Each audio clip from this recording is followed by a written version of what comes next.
You are listening to This is Oklahoma, hosted by Mike Hearn, telling stories of Oklahomans and those that have made it their home.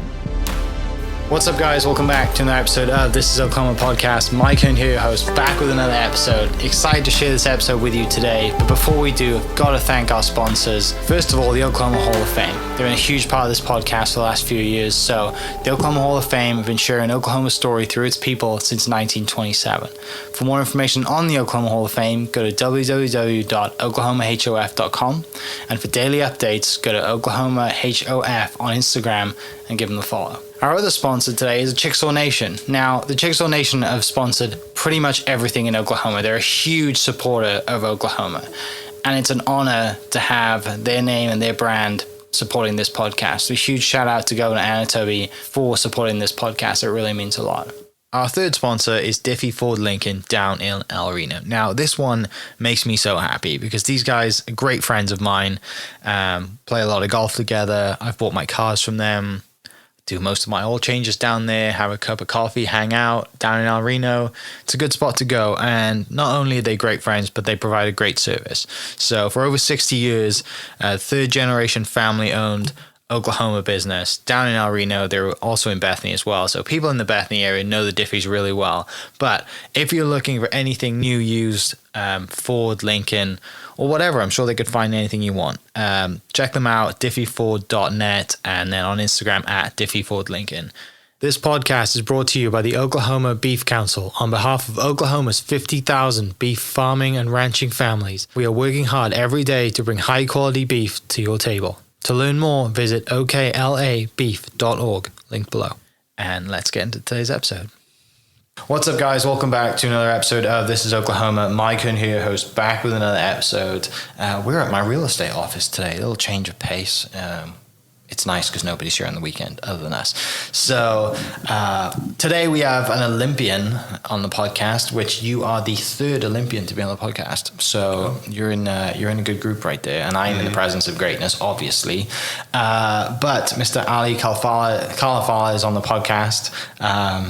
I'm sure you get that. I literally just asked you how to say your name properly, and I messed it up. I apologize. It happens. But you swam at Rio and Tokyo, so 16 and 20.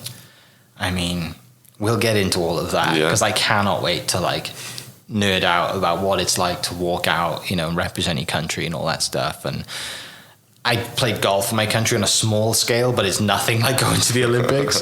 And I know the feeling of just the goosebumps you get from just putting on that, you're listening to your national anthem, putting on that, that jersey or whatever it is, right? But you're at the Olympics, so there's, you're 10xing everything I've done. Yeah. So I can't imagine what that was like. But we'll get into all that. So you're from Egypt originally. Yes, yeah. I grew up in Egypt, moved to the United States in 2011. So I grew up just kind of everyone in Egypt has to do a sport, and swimming happens to be one of the top 3 sports in Egypt. So my family, my parents, they wanted me and my sister to start a sport, and around 6 years old, they threw us in the water, and they were like, all right, figure it out. And eventually what ended up happening was my mom just wanted me to end up getting a medal somehow, somewhere, and it doesn't matter if it was nationals or Olympics or something. But her goal was to for me to keep going and make the Olympic Games and make world championships. Obviously, as a 6-year-old, I'm not thinking about all that stuff. Right. So I was just taking it step by step. I didn't like it, especially when I had to wake up at 5 a.m. and go to practice, and in the middle of the revolution that we had to go through in 2011. So growing up in Egypt was good. Learned a lot, especially in my younger days.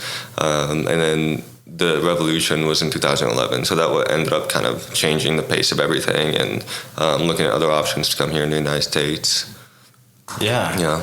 So your sister older or younger? She's a couple of years younger than me. Okay. And she's still at swim at the same level as you, or did she's I'm not doing this, I'm going to do something else? She went on to do other sports. So she did handball, squash, just different sports in general. She's currently a lawyer, so she got her hands full. She's definitely not going to be able to balance a sport with being a lawyer. So she went on to do other stuff. Okay. I miss we used to play handball in school back home. I miss that game so much. It was so much fun to just run around and play handball. Yeah. Yeah, it's very different because in America it's not very popular. You can find it in California where there's a little more of a melting pot, but not in your typical Oklahoma or Midwest or any other state in the squash too. Yeah, squash is not very common. They call it racquetball here, right? Or whatever they call it, right? I'm not really sure. Yeah. Yeah, I had a friend in my high school who he did come out here to play squash in college, but it was at I think it's only at the really elite kind of schools or whatever. He went to Yale, so it's whatever. Yeah. I'm never gonna start. I don't have the brain to get into any of those elite, Ivy League schools. But I'm not surprised that the Ivy League schools had squash or racquetball. Right. It just seems like a very Ivy League thing to do. Yeah. Luxury sport. Yeah, exactly. So growing up in Egypt, then tell me about Egypt growing up, right? Because I think a lot of people just see the pyramids and they see Tutankhamun and all the gold stuff and they think that's cool. Maybe we'll go there one day. Yeah. What's it like actually living there? It's really nice. I'm very proud to have grown up there and to eventually transition to coming here to the States. But if I would describe growing up in Egypt in one word, it would be chaotic. Okay. That would be chaotic in a good way, meaning that people are very type B, not type A. Things get done kind of, at a slow pace. They eventually get done, but to start with, you kind of have to push each other a little bit. People are very emotionally connected to each other. The sense of community is really important. Balancing between work and family is extremely important. So I learned a lot of really good stuff just before coming here to the States. One of the most chaotic things is obviously driving.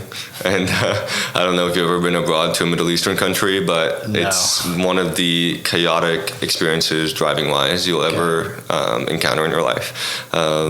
But you kind of have to figure it out because we have a saying that headlights and all that stuff that we have on the roads, they're more for just decorations. We don't. You can stop for it, but it's kind of like a stop with a question mark. If you want to stop, sure. Okay. If you don't, keep going. But you kind of have to maneuver your life. So with that, image of driving, that's just kind of how people are, but it's one of the greatest places to grow up in, is considering the history and Islamic, Christian, ancient Egyptian history. There's just so much, I'm growing up around. And only recently, actually, every time I go back, I've actually paid more attention to that because growing up, I've maybe gone to the pyramids once or maybe twice, but I didn't really understand how grand it is until I came here and everyone was asking me about it.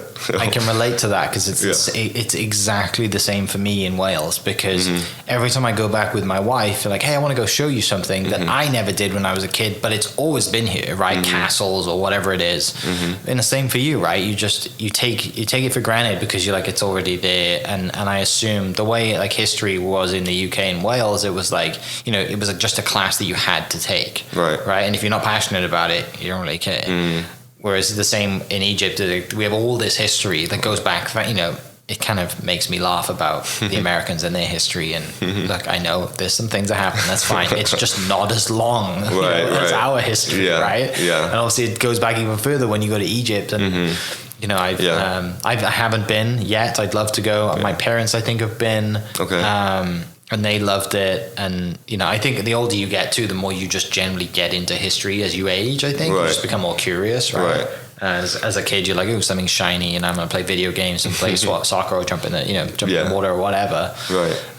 It's interesting how the priorities change as you get older. And that's, I obviously relate to that, especially when we're growing up, we were learning about the pharaohs and all the families, the Muslim families, Egyptian ancient stuff. But I really don't remember much of that because I wasn't really as curious as I am today, and how I feel like social media plays a big role in that because, when I was growing up, I wasn't really having much access to all the different videos and the, different places in Egypt that you can see online, that you can see now online. So that's been, I think, one of the biggest motivators, to go back. And also we have a couple of seas, the Red Sea and the Mediterranean Sea.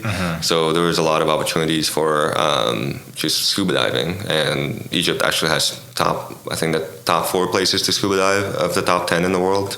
Wow. So it is, and I got to do that a couple of years ago, and it was one of the best experiences. It was really cool. You mentioned swimming being the top 3. What were the other 2 sports?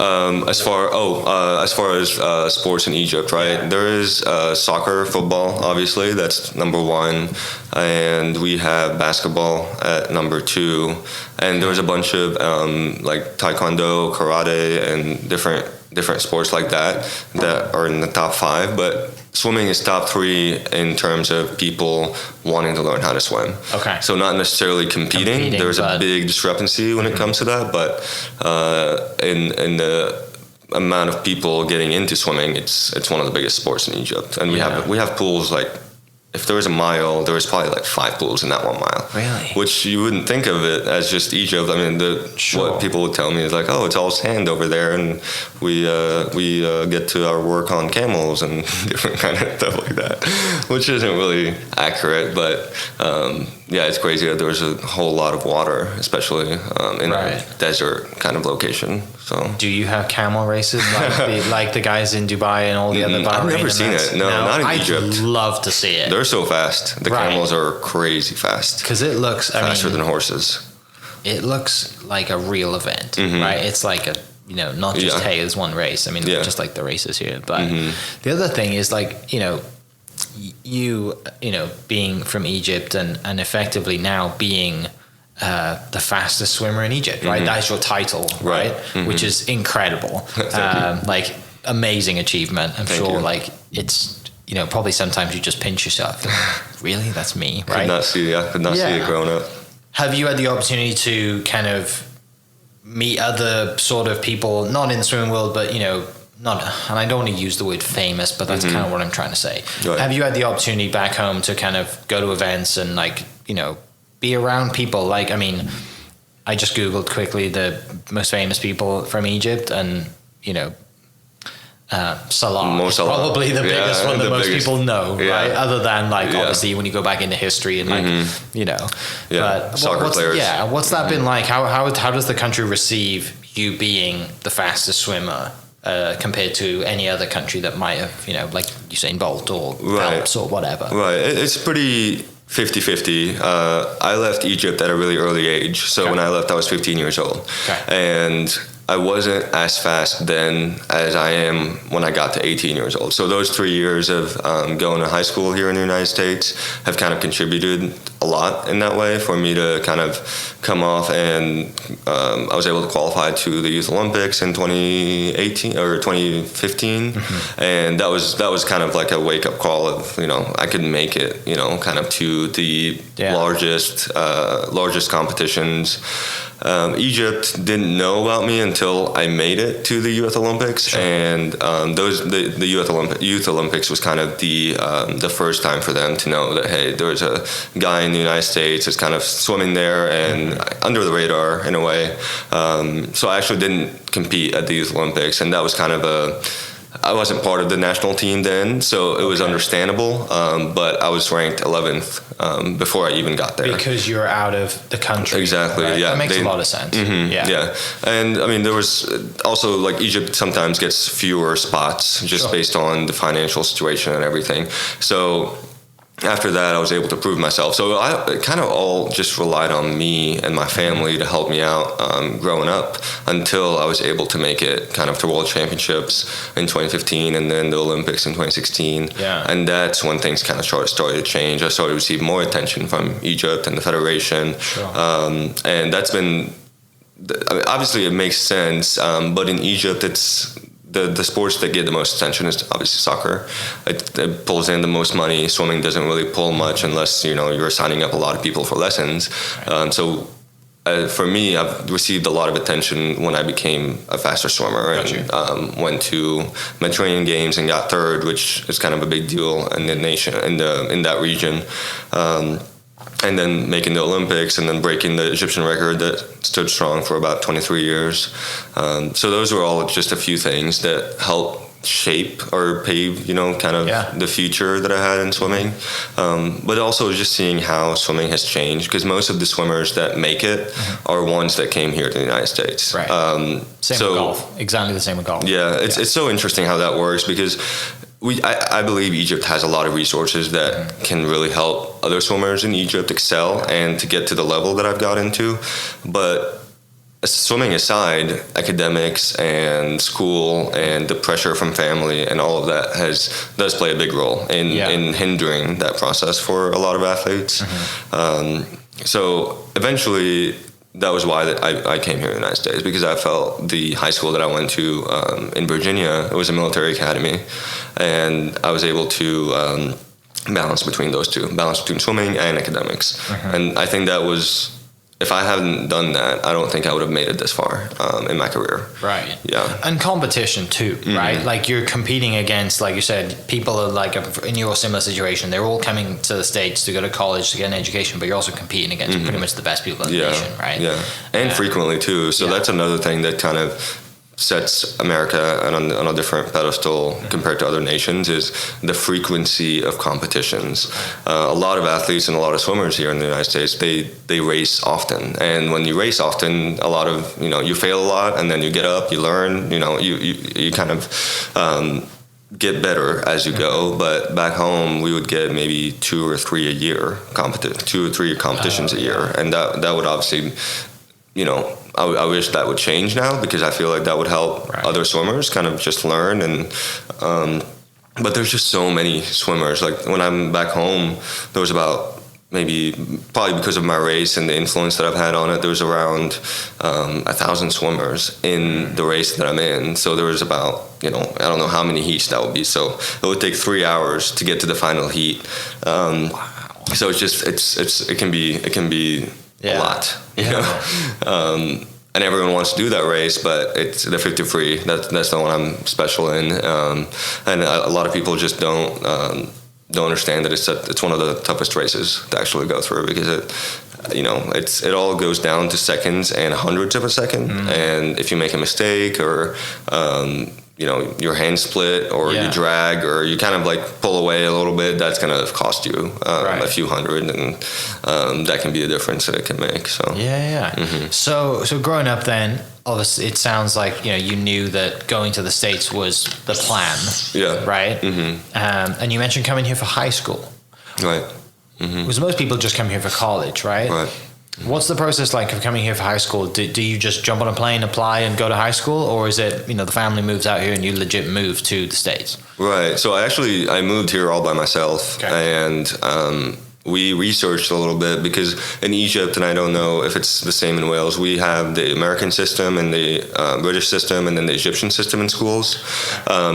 So the Egyptian system tends to be the toughest in terms of, if you want to continue doing sports, that you're going to have to commit to academics. You're not going to be able to do sports. The American system tends to be a little bit balanced. The British system is way, way out there. It's way too hard. So I was never really excelling in school. Also why I came here. Which is why I came. But I try to apply to a lot of Egyptian American schools, American system schools in Egypt, and I actually got denied by all of them. And I reached out to a school here in the United States, and it was a military academy in Virginia. I had a couple of friends that went there before me, and I applied because we heard about it and all that. My parents did, and they told me, we'd love for you to come. So it's kind of ironic that all the American system schools denied me, but the American school actually accepted me. So I came here and kind of no idea what was going on. I did travel before, so I've been to Germany, I've been to a couple of places for swimming, but I've never left my country for 9 months, just straight. So that was a good, interesting experience, especially being at a military academy where a lot of the cadets and a lot of the boys over there are spoiled, and their parents are sending them there because they want them to get more disciplined and all that. And that wasn't really my case. So I ended up in kind of a situation where I'm pretty well disciplined. My family and my parents helped a lot in the way that we were developed, but then having to navigate that, and also English being my second language, and learning and doing English as second language courses so I can hear and speak well and all that. so I spent 9 months, and within the first 2 weeks, I actually reached out to my family and I said, "Hey, I don't want to be here. I want to go back to Egypt." And my mom, she was on the phone. We had like pay phones kind of things. In 2011, there's no FaceTime there. We did the same thing, and then it was Skype was big for us. So WhatsApp and Skype. Right. Skype actually arrived to the military academy a bit later, maybe my junior year, so the second year there. But initially, they would take our phones, so we had no access except through email and payphones. So I would have to go and call them at a specific time, and I called them and I said, "Hey," and my mom picked up, and I said, "Hey, I don't feel like I want to be here anymore." And obviously, I'm sobbing, but trying to hide away my tears from all the other guys because I feel like there was going to be a lot of judgment there. And then she was like, "Okay, yeah, well, you can come back." And then as soon as she said that, my dad took the phone from her. He was like, "No, you're not coming back." And he was like, "Okay, so if you're going to stay there, this is going to shape your life. And this is going to make you a whole better person after you finish this." And I just took that and ran with it. Honestly, I felt like, I don't like it. I don't like being told what to do, especially in the military setting. But eventually, I know this is going to help a lot, and especially at a young age with responsibility and all that stuff. Not that many people, travel across the globe to, or even as parents, to send your kid travel across the globe. That's kind of a tough thing to do. So that was all by myself, and then I took the responsibility to swim. I took the responsibility to stay in touch with family and to continue doing what they have, what they're expecting me to do. And eventually graduated, and that was one of the happiest days of my life. Getting out of the military academy, which was good, obviously, but hard at the same time.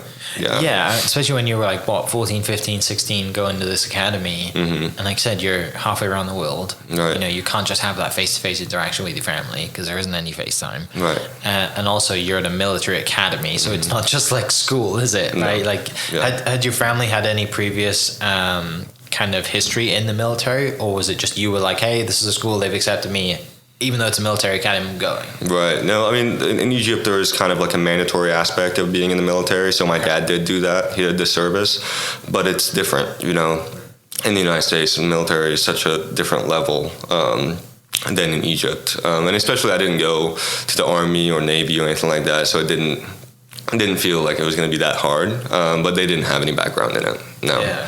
So from then you graduate high school, and then is the military academy helping you apply for university? And like, is there a counselor there that's really saying, "Hey, if you want to stay here, like, let's start applying, and I want to swim, like, let's just start putting out, get in touch with coaches and all that thing"? Right. How's that process? There was a lot of help that was offered there, especially with the counselor, and then also my coach, the swim coach that was there.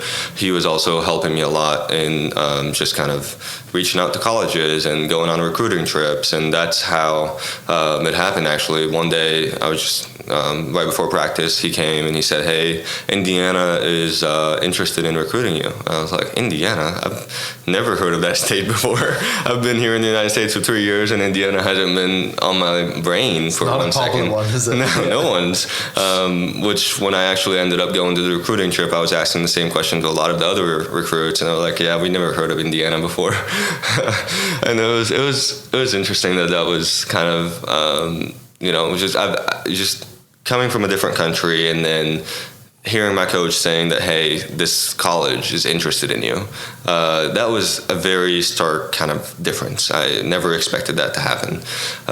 So I went on a recruiting trip to Indiana University, and they ended up having me on their team for 3 years competing, and actually 4 years, obviously, competing. And we were 14th in the nation when I got there, and 3rd when I left. So we came a long way when I was there. So it was a really good experience, especially being, kind of setting up my life at a really extreme situation in the military academy, and then kind of carrying that over to the college life, which is a little more relaxed. So there was a lot of like learning lessons that I had to, go through, especially in that first semester, adjusting and all that stuff. So, but like you just said, it wasn't as hard or harder. It was a little step back, but you've also the social stuff going on as well, not just like school and swimming. Right. Even though you're a college athlete, like you still can go to a party Yes, now and then, right? And all that stuff to navigate too. Yeah, because you know, different and from out of state or what. You know, I know you'd been here a little bit, but it's still like you're still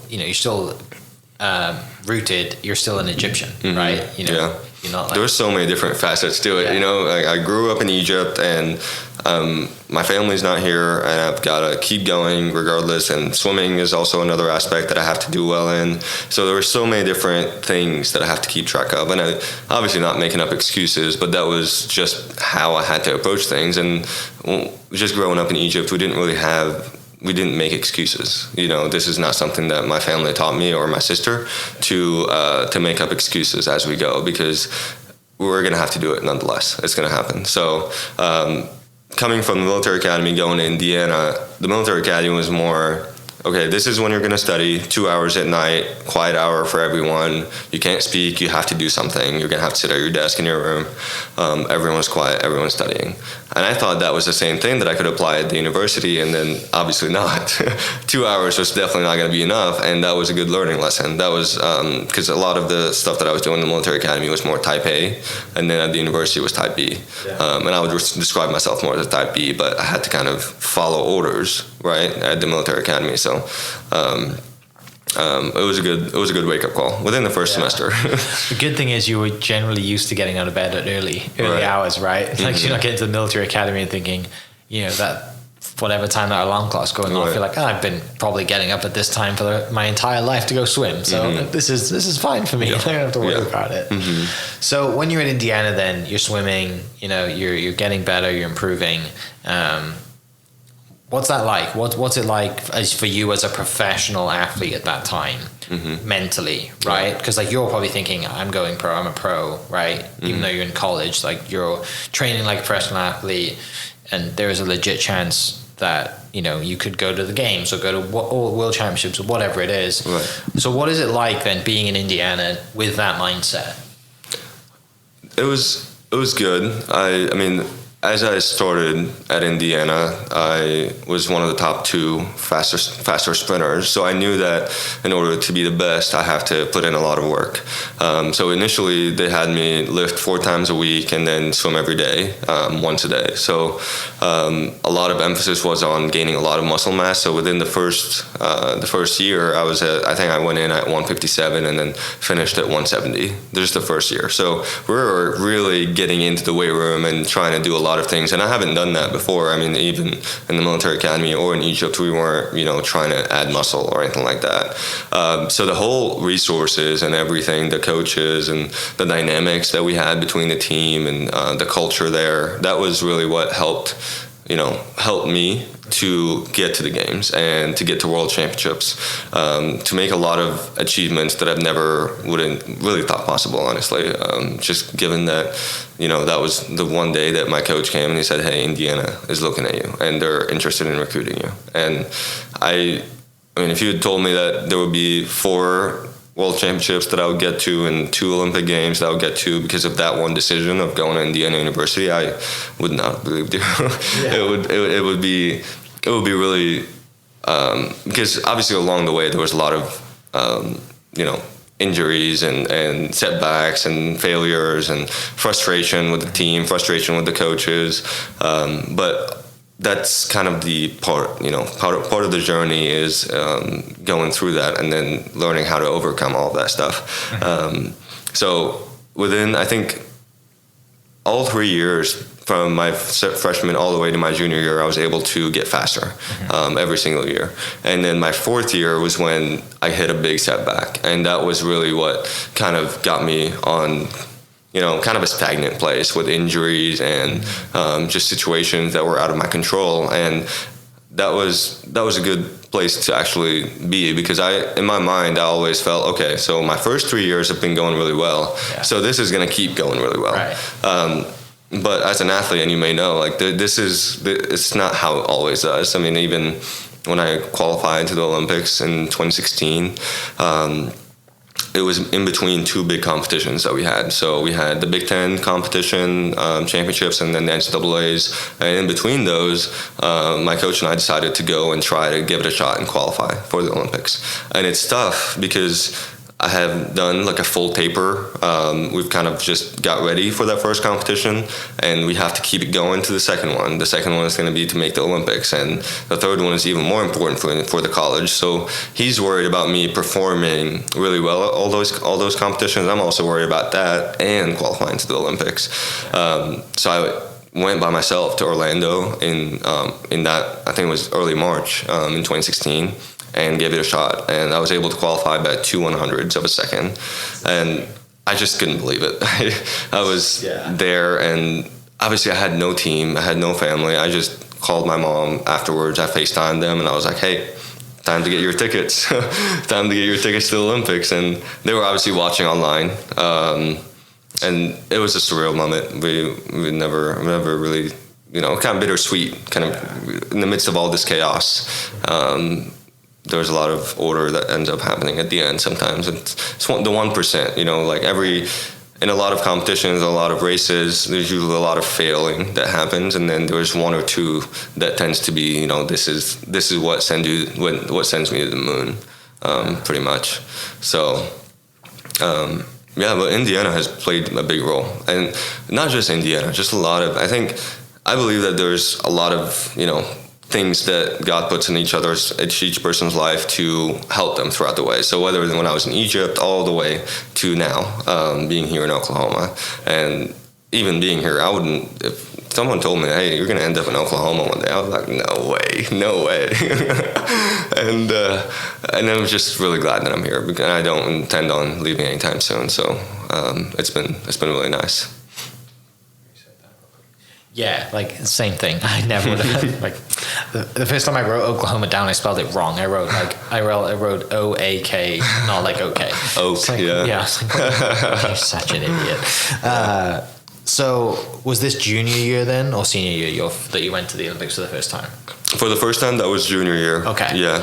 So in 2016. What is the qualification process just time related? Mm-hmm. Okay. Yes. That makes sense. It's different than the way the US and a lot of major countries do it, because in Egypt we don't have that many people making it in that specific race. So the reason countries have time trials or not time trials, but Olympic trials kind of competitions, is because they have way too many people making that standard that is set by the World Aquatics Organization, and in Egypt we don't have that many people making it. So all I have to do is hit that standard that the Americans are aiming at. So it's still the same standard that they have to meet. Yeah. I just don't need to go to Olympic trials in Egypt. I just can go wherever to a competition here in the States, and that's the nice part about it, because I don't have to travel all the way across the globe. Gotcha. And that can mess with my training, can mess with my recovery and all that. So I can just go to the competition that's approved by that organization and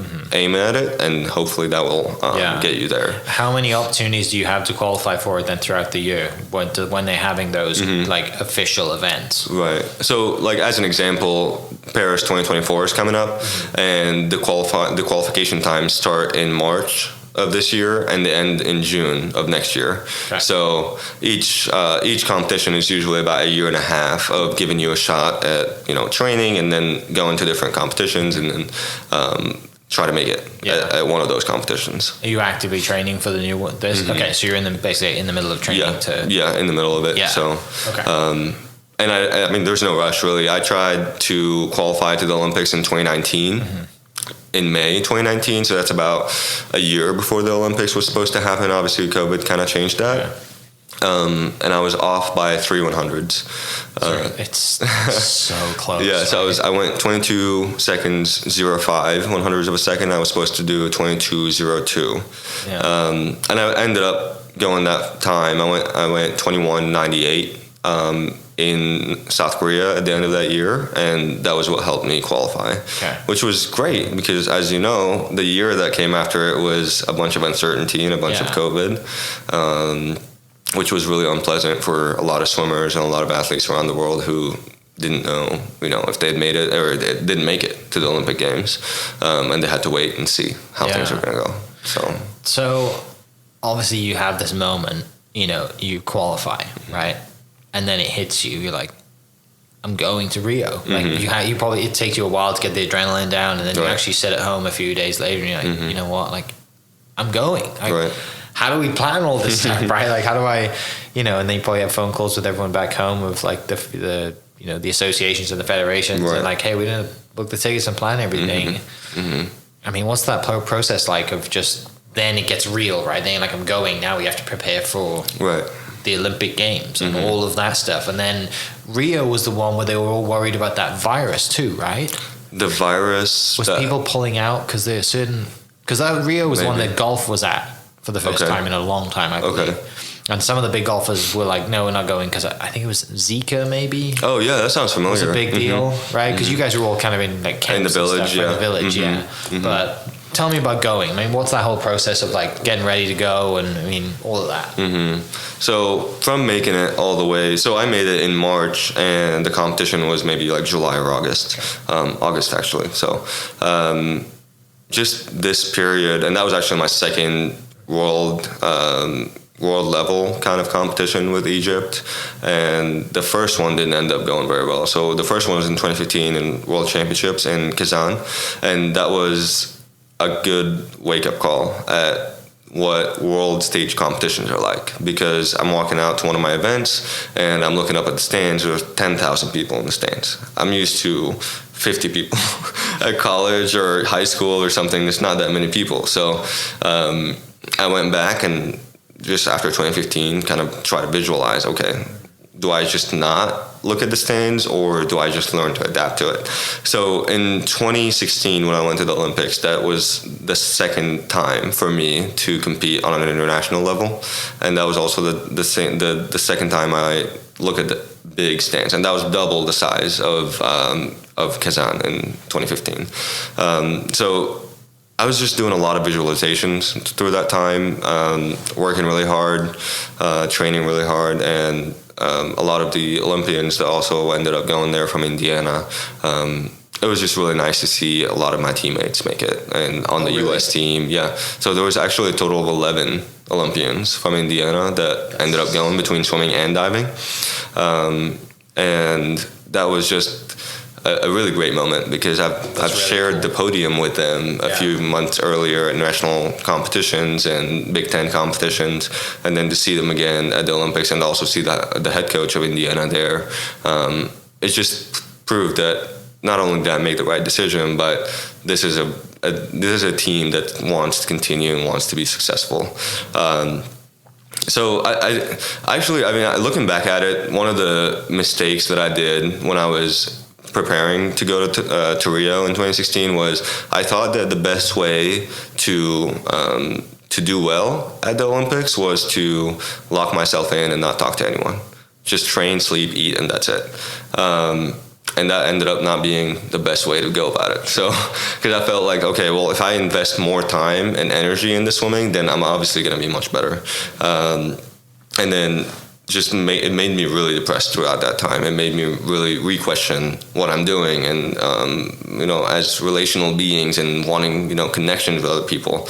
That was a good lesson that I had to learn, and that just kind of comes along with going to the Olympics and seeing all the big guys and all the famous people there, and Usain Bolt and Michael Phelps and just different people that you're taken away by usually on a day-to-day basis. So. It was a good lesson to know that, hey, swimming is important, but don't make it your main thing. Don't make it 100% of your life.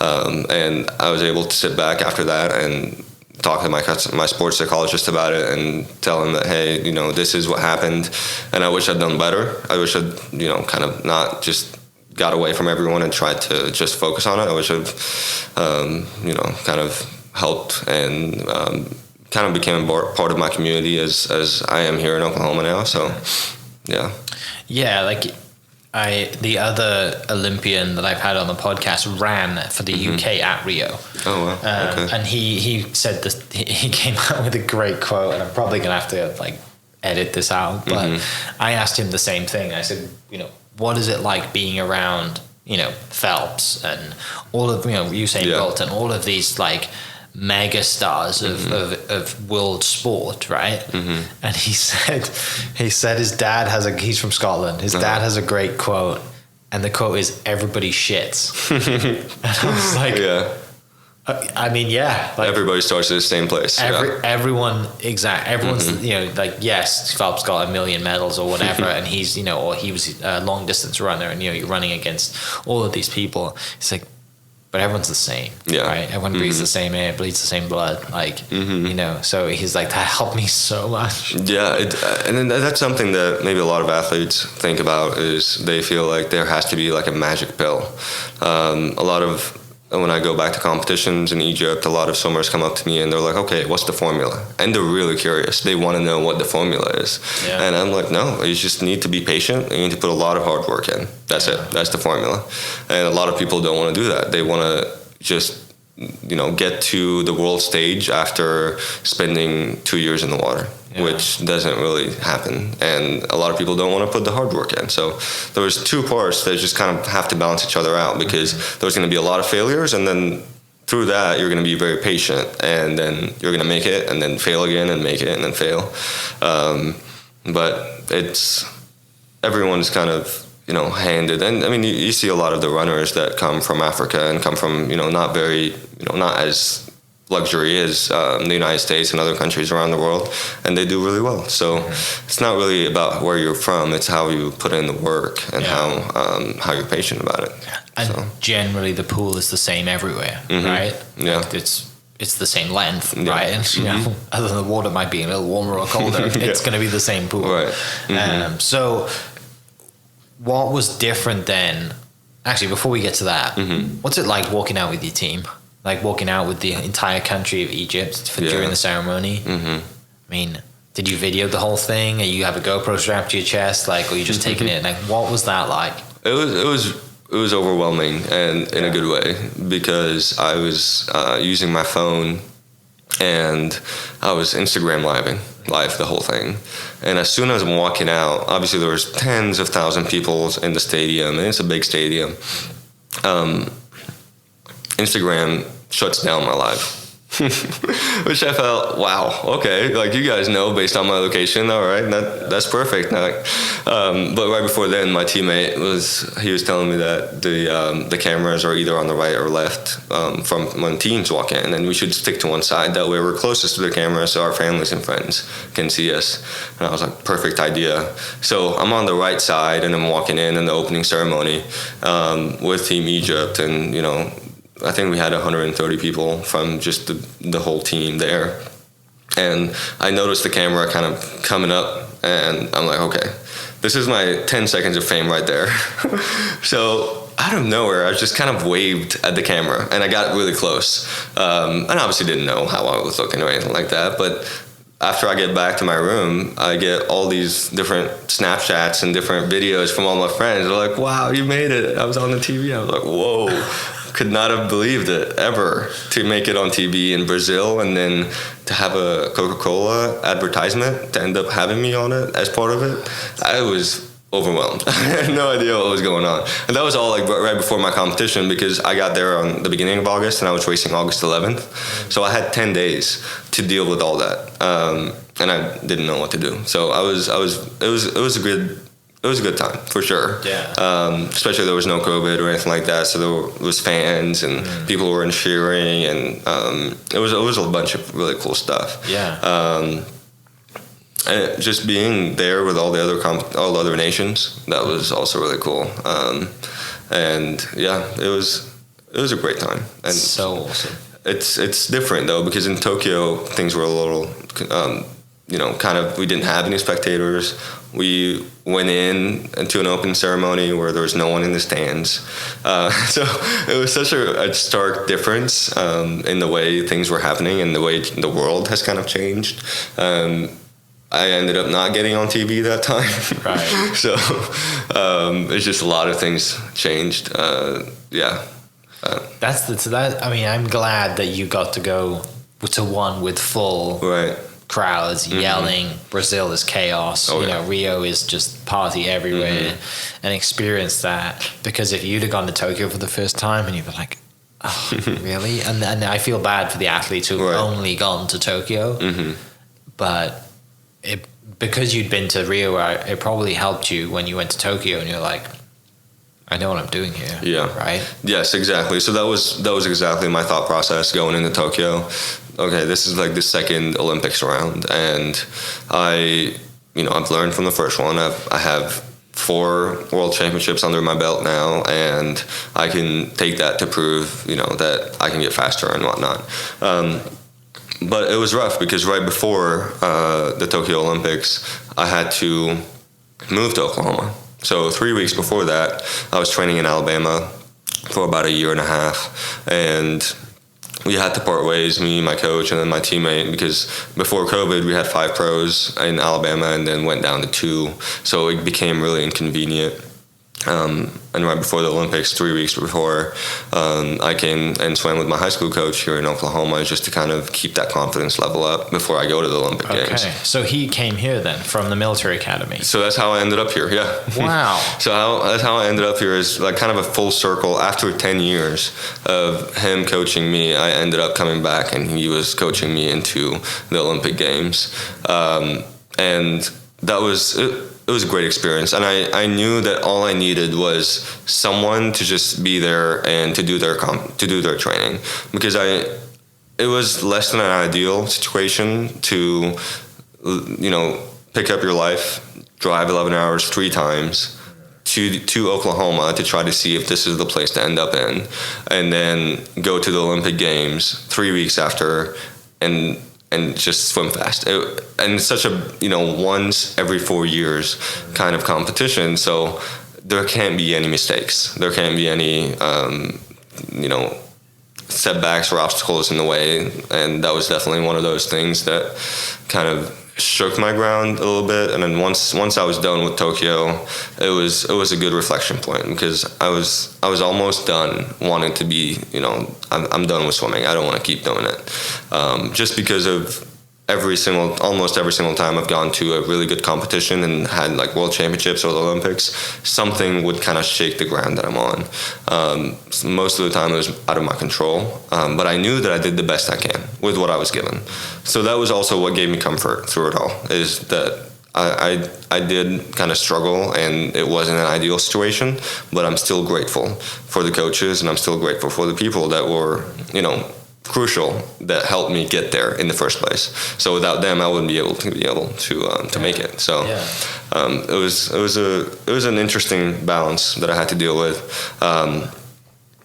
and it's just kind of, that's just how life is and how swimming is. It's not ideal all the time.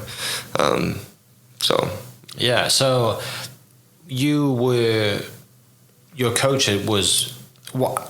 Why did you go to your high school coach and not your university coach? I felt like when I was done and I left Indiana, I felt like I needed somewhere new. So you went south because the sun was shining. Yeah. I went to Alabama for a couple of years, and then I felt like I don't want to go back. I want to go somewhere where I know someone, and my family's all back in Egypt, so I want to go somewhere where someone is very close to me and we've known each other for a long time. Because that just kind of, there's a lot of, like, if I go to a new place, I'm going to have a lot of pressure from people. There's a lot of things that I have to deal with that would be kind of making that process even more hard. So coming to Oklahoma, coming back to my high school coach, and just staying here for a little bit, which throughout the 2 to 3 weeks, I made so many great friends and great community and friendly people that I just never thought would be able to, carry me through that time. My friends, they were able to throw an Olympic party for me, and before I went, and those were people that I met for only a week and a half or 2 weeks, and just seeing how nice people were and how they were just very welcoming. And it turned out that I just have never seen that before. Like, living in Indiana or other places, Oklahoma has a very different kind of level of hospitality and people that are truly nice. They're not just nice in 1 or 2 days. They're nice throughout the whole year, which takes a lot of effort. So that was why I ended up coming here. And, it feels the right thing to do. And I left after I went back to the Olympics to go back to Egypt, and my sister got engaged, and I spent some time with her and my family, and then decided to come back again. Because I just had a lasting memory. I felt like this is the place where God is going to keep me here for a while. And regardless of what's happening, it's not the best place for swimming. There's only one college of, swimming here. But I can do the best I can with it. So, and just last year I was able to get my green card too. So that's helped me work finally and do other stuff that not necessarily have to be completely focused on swimming. Was that through like A1 athlete visa? H1B. H1B. Yeah, A1, HB. Okay. Yeah, I haven't researched one, them right? in a while. Yeah. Yeah. Mm-hmm. Like, so were you, after you graduate university, in that time where you were in Alabama, were you working, or were you just solely like, hey, I'm swimming? Yeah, I was on OPT, the optional training, for a while. So I was working with Alabama as a data analyst, and I really enjoyed that. So I was working, obviously, Alabama is a huge American football college, and we were working with the football players, trying to maximize their progress in the weight room. And they have like a Whoop kind of thing where you can track their, their calories and if they're getting burned out or anything like that. So you tell your trainers that, hey, this guy needs some rest. So that was really interesting, just looking at data analysis from a sports standpoint. Yeah. And I learned a lot through that time. So I was using that. Obviously, I had to come back on an F1 OPT in order to swim. So I did that for a while and then went back to do another visa, the professional athlete visa. And that's when I got stuck in Egypt because the embassy was closed. Yeah. So I couldn't transfer or get the new visa. So when I did get it, I was able to come back and then apply for my green card. Gotcha. And obviously, I mean, for a lot of Americans that maybe don't understand the immigration process that people have to go through, people can wait. There's a lot of different categories, and sometimes it takes 17 years for people to get their green card here in the United States. And luckily, my category is very minute. It's very small. It's mostly for athletes and celebrities and people musicians, so there's not that many people that are always applying into it. So it gets a little faster, lower quota. So, you're not competing with thousands and thousands of people from all over the country, all over the world that want to get to live in this country. I did OPT as well, so I know what you're talking about with that. It's the greatest thing for college students to come out. But tell me about being at the University of Alabama at their football program and around Coach Saban and seeing all that stuff. I mean, was really as an athlete yourself, that must have just been like, let me nerd out here because this is so cool. Nick Saban, he was like the president of the state of Alabama. Like, you wake up and you go get bacon and obviously barbecue. That's what they have for breakfast. So we go up there and it's like Roll Tide. Roll Tide is like their good morning, hi, hello, bye, good night, everything is all Roll Tide. And that was my first ever exposure to American football because Indiana wasn't too good, and we have really solid Big Ten schools like Ohio State and Michigan, so they never really gave us a chance. Alabama was very, very good, so I got to go to one of the games, and it was just a great experience, just learning about that. And then every time I would go to, obviously, because my work was in the same building where Nick Saban's office is, so every time I would just kind of walk by his office and see all the rings that they have, and they have like a mini museum of all the Heisman Trophy winners and just crazy stuff that they're always working on, and the way they feed their athletes too. And I took part of that, just being on the swim team. Sometimes they would have lobster tails for dinner. And just thinking back at what I had in college was maybe some Western omelet, and that was about it. So just getting the high level, because in order to compete at a high level, you have to eat really well and good quality stuff, which I was like, okay, like Alabama, this is the place to be. And then COVID hit, and we had to go swim at a yacht club for a while because we had no idea if the Olympics were postponed or not, and eventually went back to Egypt because there was just no end in sight with what's going on with COVID. No one knew what was happening, and I preferred, after 10 years of being away from my family, that this is probably the best time, and I'll never get this time again to spend with them.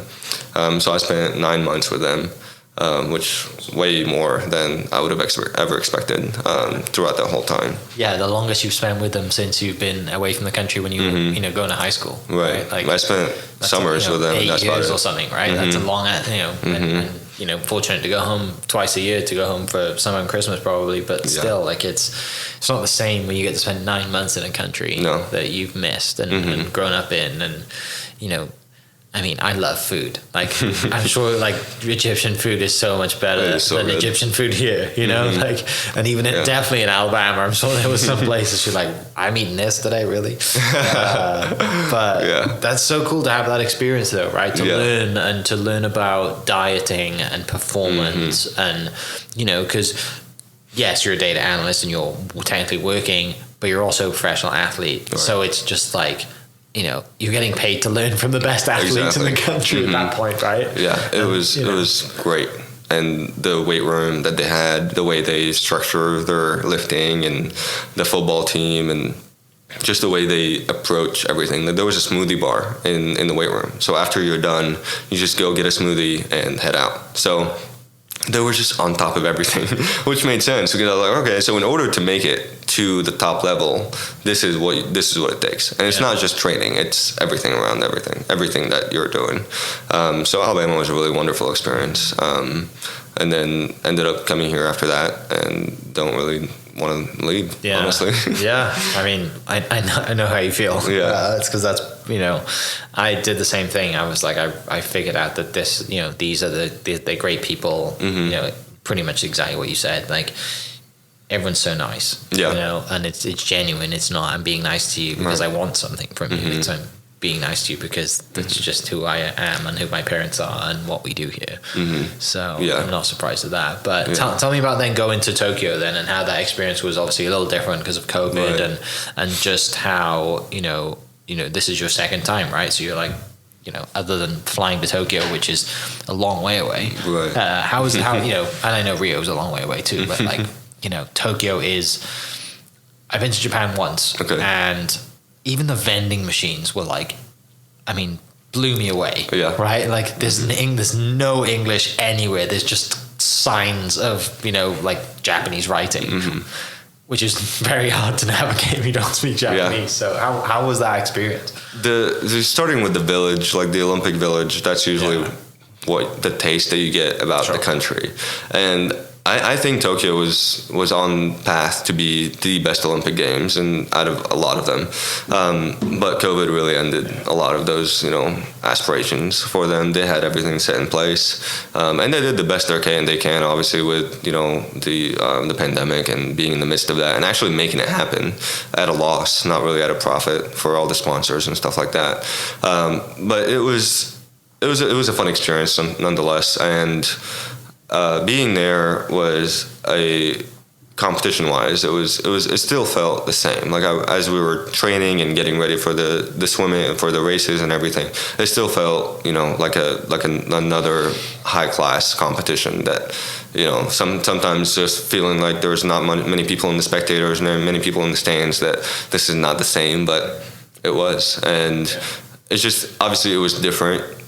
Being that there's no one cheering except for your friends and their coaches and the staff. But knowing that there was, family and friends back home that were, staying up and making sure that they watched the race and just doing it for them. Because obviously, like, when I got there, I was very burned out. Just picking up places and moving.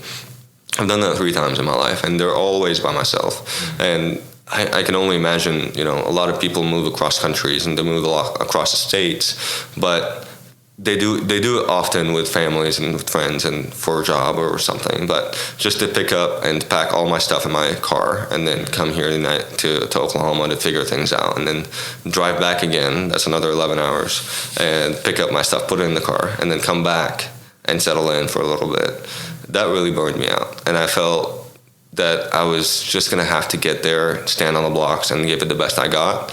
But I was really relieved after I was done because I was thinking at the time that, okay, I'm going to take this time to just relax. A lot has happened, and unfortunately it wasn't the best, but I just have to sit back and relax for a little bit. Well, and the first time you could actually, probably in your entire swim career, actually just say, you know what, I'm going to take 2 months or 3 months off. I'm going to take as much time off as I want because I'm, like you said earlier, if you'd have told me that I'm going to swim, in all these world championships and I'm going to go to university and I'm going to swim into, you'd have said, yeah, which finger do you want to take from me? Like, take it, like, because this is going to be awesome. Right. But like you said, when you get to that at Tokyo, you're like, you know what? I think I'm just going to take some time off and mentally get to where you want to be, and then fall in love with the sport all back again. Yeah. Right? That's what happens with me in golf in the winter. In the winter. Like, I'm not going to play golf this winter, and then come springtime, I'm like chomping at it. I'm like, okay, I got to get on the golf course. The passion comes back. Yeah. You know, and if it doesn't come back, then you know that this is not it anymore. Right. And a lot of athletes don't do that. And it's understandable, because the coaches that they're with, they want the best out of them, and I personally always want to do the best, but we're human, and our mental health and all of that comes at a big expense, and especially when you have so many different arms in your life. So I have the Egyptian Federation, I have my coaches, I have my family, I have my friends. They all want the best for me, but if I continue to do things and continue to do the sport because it's for them, not for me, then that's going to negatively impact me. Right. So that was a good lesson after Tokyo, to sit back and just have a lot of conversations with my family and friends. And most of the conversations were really tough, because it was on the edge of wanting to be done. And I had to disappear for about a year from swimming. After that year, I was able to come back even stronger. I'm currently swimming here in Oklahoma with the college team, and that's been one of the best things that happened to me in the past year, because I just was able to make it again to another World Championships after being gone for about a year, and everyone thinking that it was done. I'm done with everything. But, you know, I know that swimming won't be around for the rest of my life, and just being here in Oklahoma and then getting the opportunity to work and to invest and to be part of the community, it's a much more balanced life that I would like to be a part in. And swimming is, you know, it's an important part of my life, but that doesn't mean that I will just zone in like I did pre-2016 and ends up negatively impacting again. Yeah. So swimming then becomes a vehicle to meeting and opening up doors rather than like my entire job, right? Yeah. Like, because like you said, if it does just become solely obsessive focused, then you know, things are going to suffer in other areas, right? Spiritually, friendships, you know, whatever it is. And like I said, you're at the college. Where is it? Oklahoma City? Oklahoma Christian. Okay. Yeah. So I swim with them. I've swum with them since last April. Okay. And I was able to get back into it and swim fast again. And I think the sense of having a team with me and making, you know, friends and teammates that, you know, we're in the grind every day, I missed that, because a lot of times during COVID and then after, I was just swimming by myself. So every time I swim by myself now, it's really tough, because I remember that time where it was just me in the water, and it's really boring. It's quiet. It's very quiet, right? And it's just a line on the bottom of the pool that you have to stare at, and that's it. You know, there's no music, there's nothing entertaining you. It takes a lot of discipline for a swimmer to keep going if they're just swimming by themselves. So to have them and to have that team has been a huge blessing. And the coaches, that they're world-class coaches. So and you got a bunch of younger guys like trying to beat you, right? Exactly. You know, like that's keeping you going too, because you're like, hey, you know, I got a few years on you guys, maybe more, and you know, these guys are like, hey, I gotta race this guy, he's been in the Olympics or whatever. You know, they might beat you in practice every now and then, and you're just like, you know, talking trash or whatever. I remember, it's cool to have that. I remember the first day I got to Oklahoma Christian, and one of the swimmers were just kind of doing a set next to each other. I haven't really introduced, it was like one of the first times, so I haven't really introduced myself to him yet. And afterwards, I noticed he was kind of like, you know, agitated, and I was like, hey, my name's Ali, like I'm just swimming with you guys. He was like, okay, so what year are you? And I was like, no, I'm a pro. I'm not here to take your spot, don't worry. He was like, all right, perfect, now it's working out. Okay, not threatened anymore. So that's brilliant. Do you so with the 50 freestyle, you know, it's a sprint, right? So what is your training? You don't have to go into everything, but what is just a typical day training for a 50 freestyle like? So going back to the way I was training in Indiana, it's kind of the same idea of doing weights and lifting 4 times a week. So a lot of sprinters need a lot of muscle mass and a lot of fast switch muscles. So I do that 4 times a week, and then I get into the pool every day, just once a day, with the team. And it depends, because the way sprinters train is very different than the way distance people train. So our coach, he kind of adjusts based on that. So if I'm a sprinter, I'm doing a lot of power, I'm doing a lot of short distances, a lot of speed work. Distance people are more like going for miles and miles and miles, which thankfully I'm not doing that.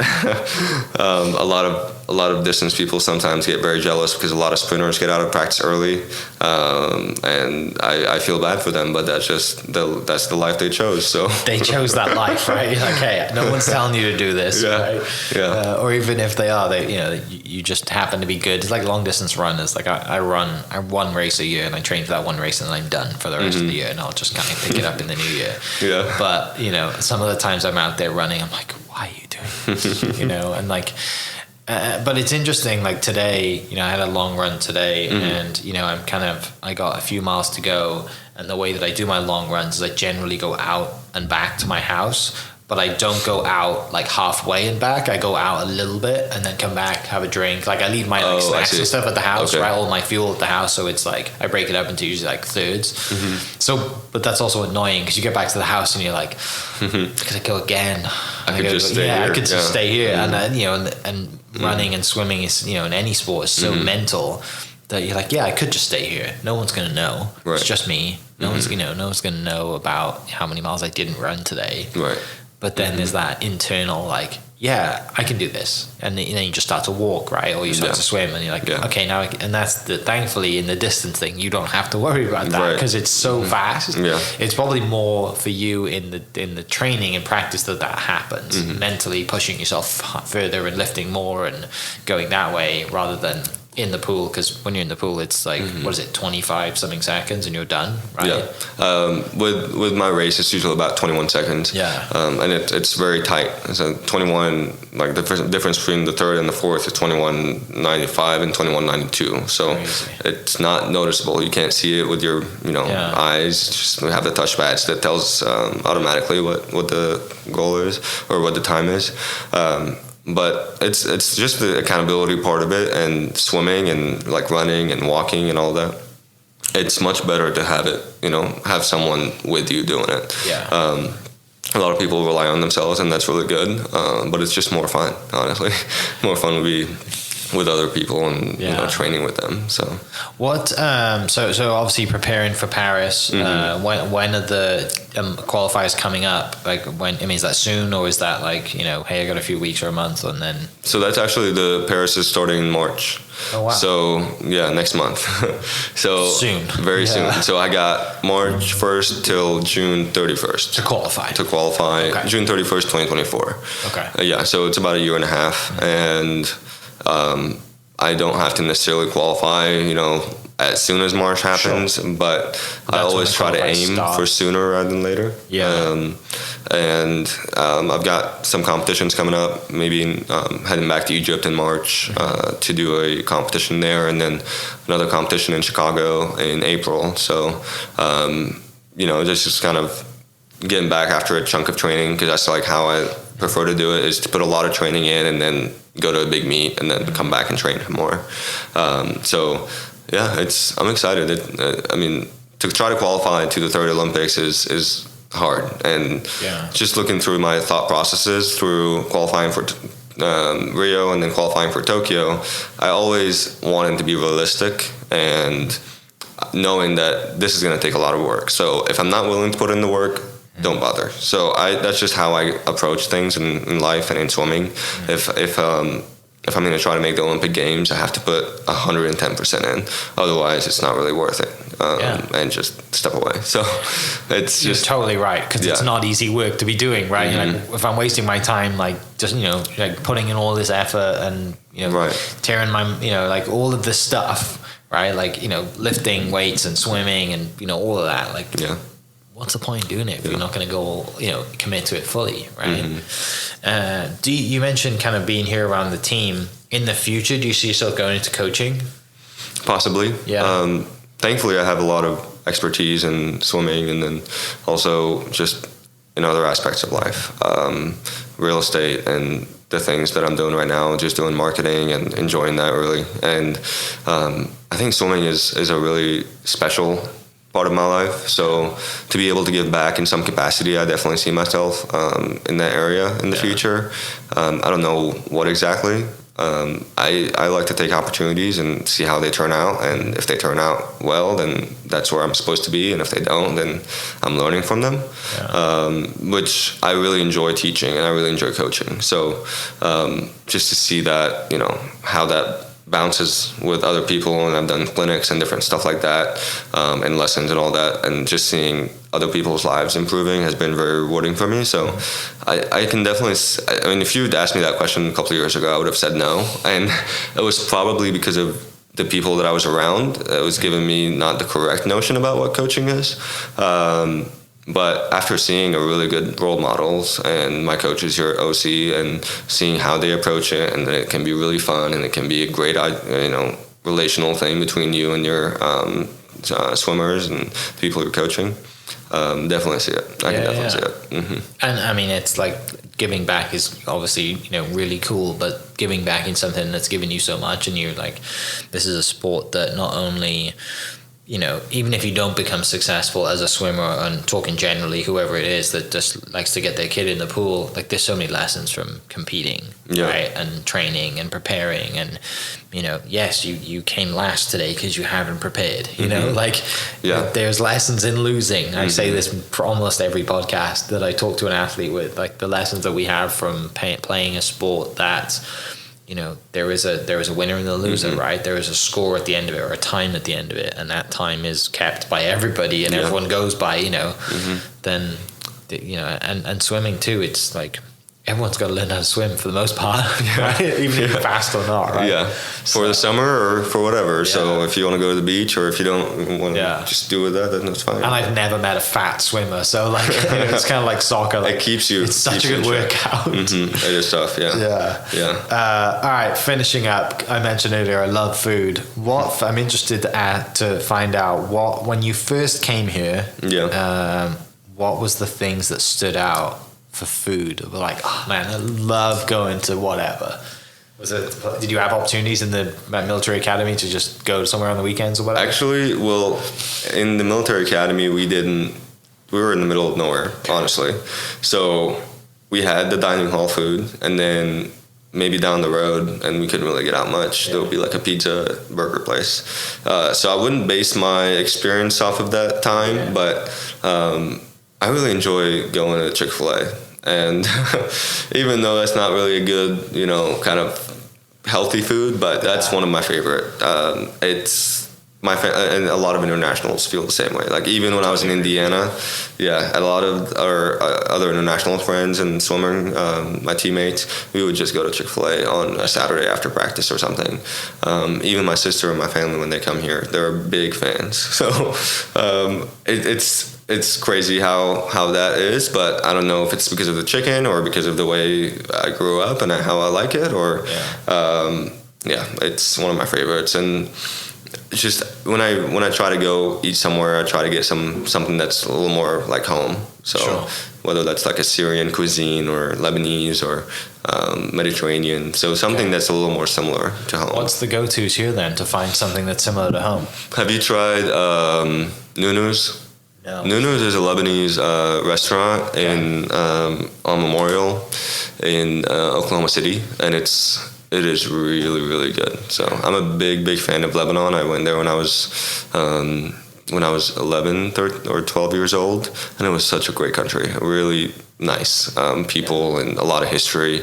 And then walking into Nunu's, that's just the same vibe I get. It's like the nicest people. And you're just I'm home.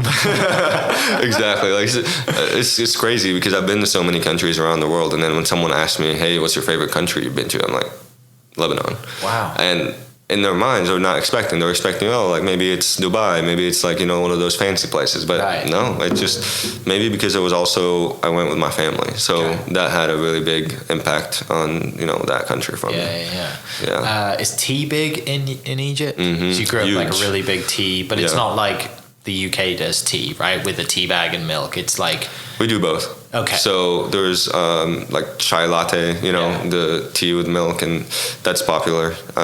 We have green tea that's coming around, really popular, black tea. Yeah. Constantly having tea. So just like the UK. And I actually had a British friend in college, and she was constantly like, fancy cup of tea. I was like, I'm not really fancying one right now.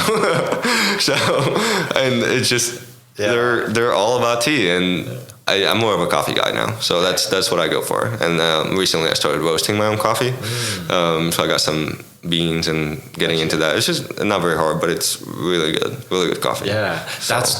That's exactly what happened to me. Is I came out here a tea drinker, and it probably took me until like my junior year I started drinking coffee, maybe senior year. And now like it's coffee go-to, right? Like I kind of have a cup of tea usually on the weekend every night, just once or twice on the weekend. And there's a great store not far from here called Spices of India. Have you been there? No. It has literally every food from all around the world. Oh, so like they've got UK tea bags and a bunch of other cool stuff. So I'll text you the address. That would be awesome. But you might find some Egyptian stuff there. You're like, wow, I can't get this anyway. But they have like dairy milk chocolate bars and all that. I mean, obviously they're more expensive here, so you've got to get them in here. But it's there's a place in the UK, a chicken place called Nando's. Okay. And they have a hot sauce, kind of like Chick-fil-A sauces, but there's a hot. They have Nando's, like different periods. Oh, in the store. In the store. Wow. They have like the hot sauce, like that's in pretty the store, good. and it's all different. Like, just. So good. I usually pack up a lot when I'm leaving Egypt, and when my family's coming. So whether that's sweets, obviously baklava and different stuff like that, but it's usually a full bag for sure. What do you miss from home? What's the one thing that or a couple of things other than food the sea. That's what the sea is my go-to. Like seeing the sunset over the sea, of like that situation. Scuba diving, and it's just, I mean, you can drive from Cairo, you can get to the Red Sea in an hour. It's really nice during the summer because the weather is hot, but it's dry. It's not like here humid. So we get to go out and obviously wasn't able to go with my green card situation in the past year, but I'm looking forward to it. I'm looking forward to this summer and scuba diving and just seeing new things, honestly. So you're going back with your girlfriend? She been to Egypt Hopefully, yet? Well, that's the plan. At some point. Is this her first time to go to Egypt? Yeah. That's going to be so awesome. I remember I took my wife to Wales for the first time. She's like, wow, this is a little different. I've never actually got to take any of my friends back home, so I'm excited about that. It'll be really fun. Great. Yeah. Well, mate, I want to thank you for spending an hour and 15 minutes with us. Well, I mean, we that was really fun. Longer, thank you. But really appreciate you. Really appreciate. Shout out to Bailey for putting us together. Go to Bondi Bowls wherever you can find it, right? They're everywhere now, so you'll find them. Edmond Tennis Center, right, is the one that you probably have been to more, and then obviously they have their location in downtown. Is it not in downtown Edmond? It's like by Hideaway in Edmond, basically. Right. It's just I generally get everything. Can I get a full bowl with everything on it and then give me an empty one so I can kind of split it, mix it, and it doesn't look Instagrammable when I'm eating it. But, shout out to Bailey for putting us together, and look forward to watching you. Look forward to seeing you. Training for it and going for it, and hopefully a lifelong time in Oklahoma. Thank you. Like it's. It's a fun place to be. I'm not going anywhere, and hopefully that whenever you decide that swimming is done, then I'm sure home here wouldn't be a bad idea. But for people listening, what's your Instagram and how can they find you? And I can link it in the description as well. But shout it out.